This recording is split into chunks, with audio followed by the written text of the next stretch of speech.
Thank you, Mr. Chairman. Thank you for being here today. A couple of questions. I understand that Rural Housing Service has been trying to get some access to the same employment data that HUD uses to verify tenants' incomes. What benefit would this earned income verification data provide to RHS, and I wonder what's preventing you from using it? I'll have to ask with my folks what the status of that proposal. I thought we were getting close, if not had gotten to that point. Yeah, it would help with the evaluation of loan applications and the timeliness of getting the loan applications done. Having the information available would help us make sure the portfolio performs well and that we are making loans that are to eligible applicants, as well as making sure that they get repaid. And I'm sorry, I don't know if many of my staff knows for sure. We'll have to report back on the status of that. If you can get us information, that'd be great on that. That'd be terrific.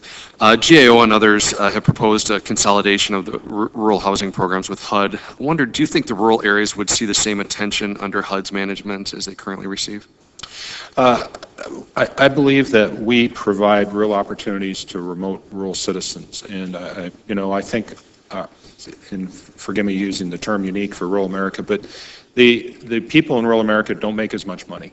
And our particular program, I think the guarantee program especially, is well suited to rural communities in that we don't have a particular down payment requirement. We've been very successful in repayment. It's to the point where for the program costs, it doesn't cost the taxpayers any money. There's cost, of course, with our system of delivery, but now with the fee that we're assessing, we don't have a cost, and the performance of the program has been very good. So I think the uniqueness of the programs for housing addresses the needs of rural people, and I think how to get that delivery in the far corners of rural America becomes the challenge for perhaps HUD and others if it were to be combined. If it were combined, I mean, is there any expectation, or what is the expectation of the amount of savings as you combine the programs, as far as salaries being saved, expenses for the agency, and then wondered if there is a savings, how USDA would seek to reallocate those resources if there was a consolidation or savings of administrative costs? I've not seen any particular identification of what those savings might be. I would say for the guarantee program, particularly, the amount of resources is pretty modest.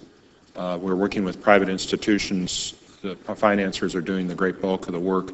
Much of our work is monitoring of those loans in that case. The direct program costs more because it's more of a hands-on approach with individual people and helping them to get good credit. So I'm sorry, I just don't have the information. Okay. There again, if you have that information, if you can get that to us, or if your staff has that information, that would be helpful. Switching gears a little bit, under the current requirements, a community must be outside of a metropolitan statistical area to qualify for rural housing programs.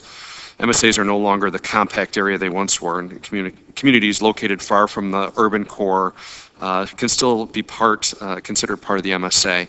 Wondered, why do you have this blanket exemption, and do you feel some communities are disadvantaged by this exemption?